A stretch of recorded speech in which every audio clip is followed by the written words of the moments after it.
All right, so the next stanza.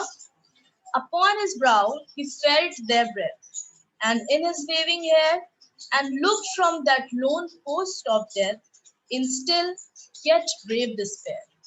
Now, as I've already told you, that this boy, he's standing at the pole, carrying out his duty, which has been assigned to him by his father, right? And what is happening around him? There is fire all over the ship, right?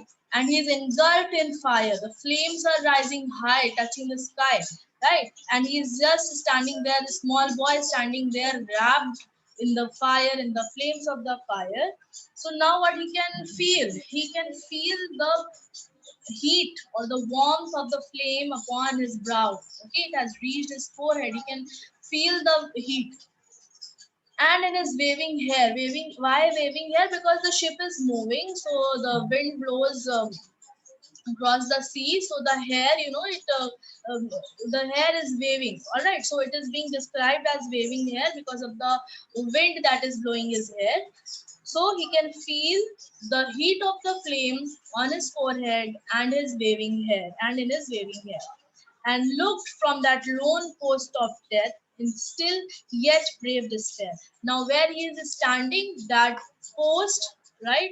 That is being referred to as lone post of death. Why? Because now the death is approaching this boy. He is just a few inches away from his death, because the fire has almost reached to the place where he was standing, right? He's standing at a pole. At a post means pole only. So on the ships, you must have, if you must have observed a ship, there are so many poles, and then the people are standing there to guard or to keep a watch. So whatsoever the duty had been assigned to this boy, he was performing that duty on that post, on that pole. Now, why is it being referred to as the pole of death? Because now the death has approached to that place, right? And that boy has no escape now.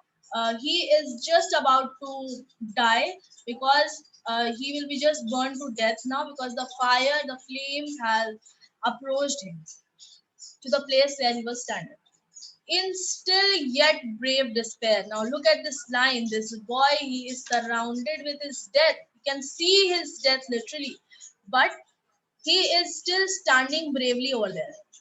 He is in despair. He is hopeless of the fact that he will live, he would survive. He knows there's no hope of him being saved, or of him, of his survival. But now, still he is fearless. He's brave enough. He's courageous enough to embrace his death at this point of time. All right. So these all are the lines which describe his bravery. Okay, that the fire has reached, the fire has almost approached him, about to kill him, but he is hopeless. This is also a fact, that he is hopeless. He does not have any hope of survival. Still he is standing there fearlessly. He's not afraid of fire. He's just concerned about his duty, whether he has been able to perform his duty well or not. He wants to get the confirmation from his father, which he is not being able to get. Why? Because his father is already dead, right? And shouted but once more aloud, "My father, must I stay?" While o'er him fast through sail and shroud the wreathing fires made way. All right. So now he, for the last time, he shouts aloud for his father, calling upon him again, asking him whether he should stay there or not, because the fire has almost reached him, the fire has almost approached him, and he could see his death very close to him. So, but what happens? Now the fire is moving even faster. Okay, over the through the sail. Now where he is standing, there are sails on the ships. Okay, so the fire has it has also caught fire. Now the through the sail and shroud, it has been described as shroud, because of the because the people are laying dead over there. Okay, so whatever clothes they are wearing, whatever sail there is on the ship, it has all been transferred into the shroud. Shroud means a covering. Okay, a piece of cloth which is used to cover a dead body. right? So that is known as a shroud. So the sail and everything has been described as shroud over here. The wreathing fires made way. So the fire which is moving in circles, breathing means something moving in circles.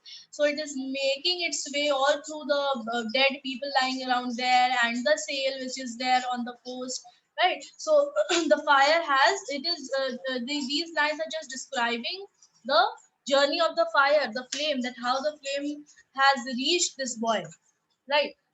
So in this, in the previous stanza, I want you people to underline the first line.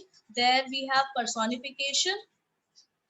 Upon his brow he felt their breath. Flame has been personified. There means flames. Breath means the warmth, the heat of the flame. There is referred to flames. All right. Are you people able to locate the line? Yes. So the first line of the second stanza of this page, upon his brow he felt their breath, is a personification. Okay, where there is referred to the flames, and breath is referred to the heat of the flame. So it has been personified. Flames do not breathe. Okay, this is the quality of a human being. So any quality of a human being which is associated to a non-living thing, that means a non-living thing is being personified, right? That is why personification is used over here. And in the second stanza which we have just done, the wreathing fires made way is also a personification. Marked, written.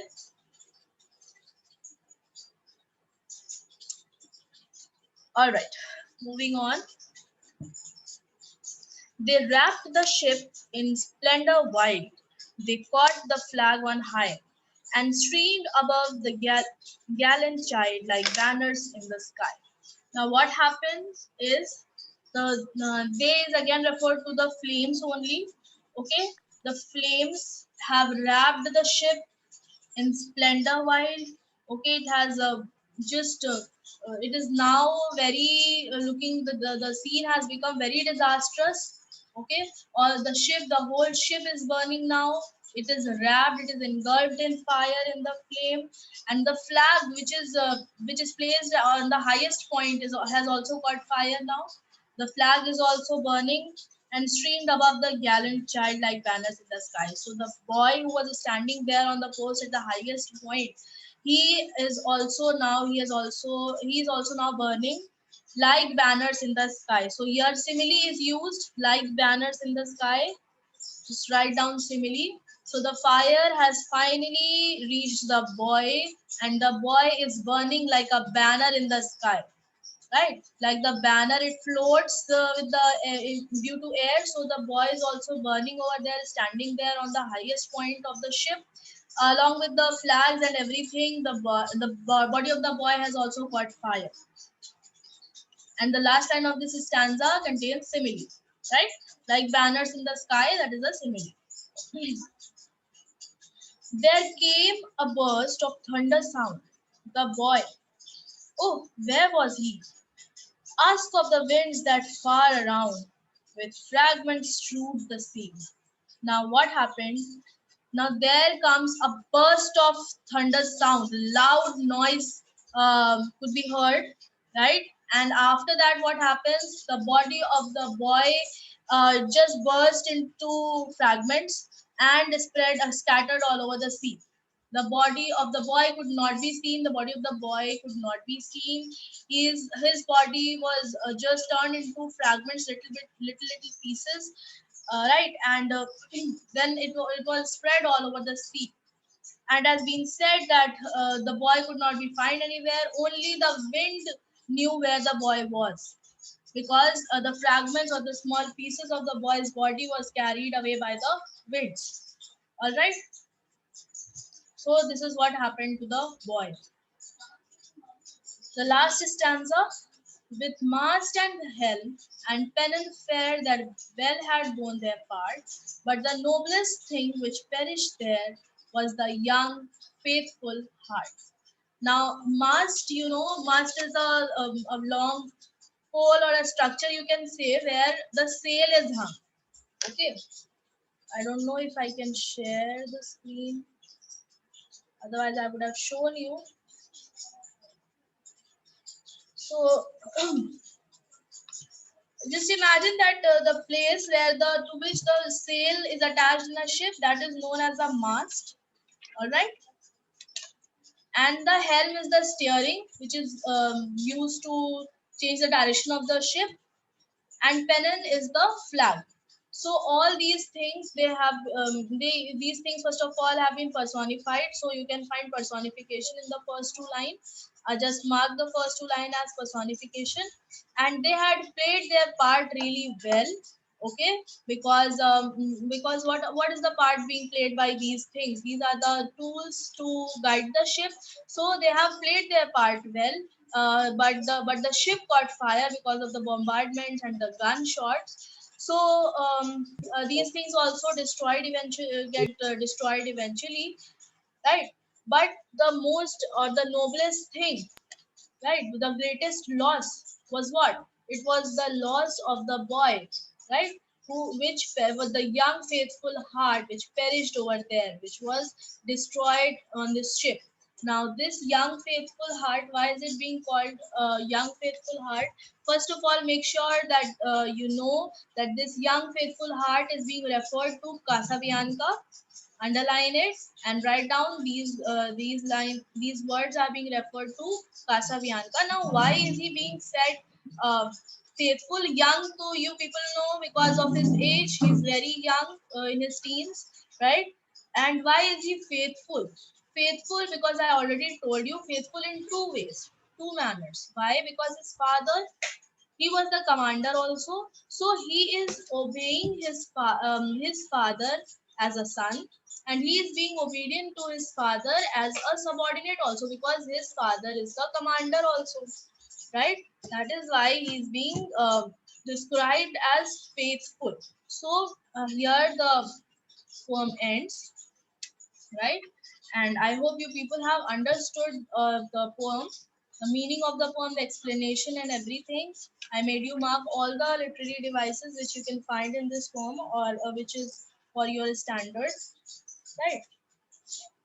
So just make the note of everything which I have told you, the qualities of the boy, the central idea, right? And make a note of all the literary devices also. So now if you have any questions, you are most welcome to ask. See, you can make out from this very idea that this boy is of a very young age. Okay, so his responsibility might not be a very big one, right? We can assume from the age only, because such a little boy will not be given a very huge responsibility. But from this, we can bring out his obedience and his sense of responsibility, that he is taking his duty so seriously, even though it is a small one, that he is standing there and facing the death, not running away from that place, right? So these are all the qualities which you need to mention when you write your answer. Okay, I hope this is clear. Yes. I hope you people have understood. Thank you so much for being patient and listening. Have a nice day.